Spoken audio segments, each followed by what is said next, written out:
আসসালামু আলাইকুম প্রিয় বন্ধুরা, তোমরা সবাই কেমন আছো?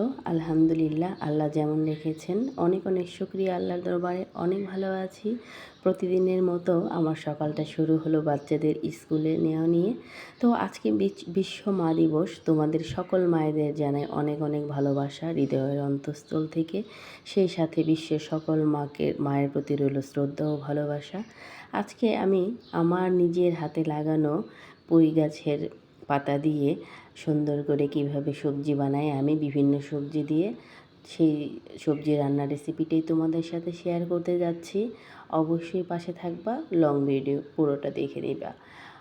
এত ভালো লাগে পুঁইশাকের, জাংলায় যে পুঁইশাকটা হয় সেই পুঁইশাকটা আমি গত 15 থেকে 20 দিন আগে এনেছিলাম। সেই গাছটা লাগিয়ে দিয়েছি, দেখি বারান্দায় কী সুন্দর পাতা গজিয়েছে। তো অনেক দিন ধরেই সবজি রান্না করা হয় না, এই কারণে বাচ্চাদের স্কুলে রেখে আসার পথে কিছু সবজি নিয়ে আসলাম। আর সবজি দিয়ে কিন্তু মিষ্টি কুমড়া, আলু, বেগুন, পুঁইশাক দিলে অনেক মজা লাগে। তো সবজিগুলোকে আমি কেটে নেব এখন। তার জন্য আমি আবার একটু গরম পানি দিয়ে রেখেছি, কারণ সবজিগুলো আমি কিভাবে রান্না করি সেটা তোমাদের সাথে শেয়ার করছি। গরম পানির মধ্যে আগে ফুটিয়ে নিব সবজিগুলো। তো একে একে সব সবজি কেটে নিচ্ছি। এখানে কিন্তু আমি এই গাজরটা আমার ডিপে করা ছিল, আর একটু মিষ্টি আলুও দিয়েছি, একটা আলু দিয়েছি, আর একটু 2টা পটল দিয়েছি, তারপরে বেগুন দিয়েছি 1.5টা, আর সব মিষ্টি কুমড়া দিয়েছি অর্ধেক। 20 টাকার একটু মিষ্টি কুমড়া নিয়ে এসেছিলাম, সেখান থেকে অর্ধেক দিয়েছি। তো এইভাবে তোমরা কে সবজি রান্না করে খাও তাও আমাকে জানাবা কমেন্টস বক্সে। তো এই যে পানি যে একটু ফোটাতে দিয়েছিলাম আগেই, কারণ গ্যাসটা অনেক কমে যায় এই মুহূর্তে। তো এই যে দিয়ে দিলাম সব সবজি কেটে, হলুদ গুঁড়ো, মরিচ গুঁড়ো, লবণ দিয়ে সিদ্ধ দিয়ে দিলাম। আর আমি সব তরকারিতে আদা রসুন ব্যবহার করি, সবজিতেও একটু আদা রসুন দিয়ে দিলাম। আর সবজিটা গ্রেভি হওয়ার জন্য কিন্তু বন্ধুরা অবশ্যই একটু ডাল 1 মুঠ হলেও দিতে হবে, সেটা যে ডালই হোক না কেন। তো আমি মসুরের ডালটা দিয়ে দিলাম। এত সুন্দর গ্রেভি হয় ডালটা দিয়ে দিলে। নর্মালি কিন্তু সব সবজি দিয়ে রান্না করলে এতটা গ্রেভি হয় না, কিন্তু একটু ডাল দিয়ে দিলে মাখা মাখা হয়, সবজিটা খেতে মজা লাগে।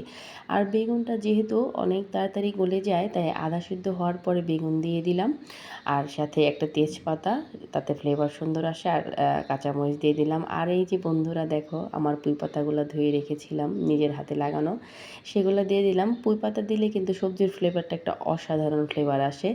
আর যে কোনো তরকারির স্বাদ বাড়ানোর জন্য সবসময় 1 চিমটি চিনি দিতে হয়, তাহলে যে কোনো সবজি বা তরকারি মজা হয়। আর এখানে ফোড়নের জন্য আমি 5 ফোড়ন নিয়েছি রসুন কুচি আর মরিচ, শুকনো মরিচ আর পেঁয়াজ। তো সুন্দর করে এই যে ফোড়ন দিচ্ছি। এই ফোড়নের পরে যে এত সুন্দর একটা ফ্লেভার বের হয় বন্ধুরা, তোমাদের কি বলবো।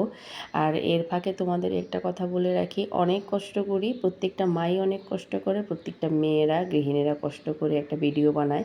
তো অবশ্যই সকলে পাশে থাকবা, লাইক কমেন্ট সাবস্ক্রাইব করে। আমার ভিডিওটা আজকে কেমন লাগলো সবাই জানাবা। খেতে যে কি অসাধারণ হয়েছিল তা তোমাদের বলে বোঝাতে পারবো না। তোমরা যদি কেউ এভাবে না রান্না করে থাকো অবশ্যই ট্রাই করে দেখবা, আশা করি ভালো লাগবে। তো আজ আর না, আল্লাহ হাফেজ।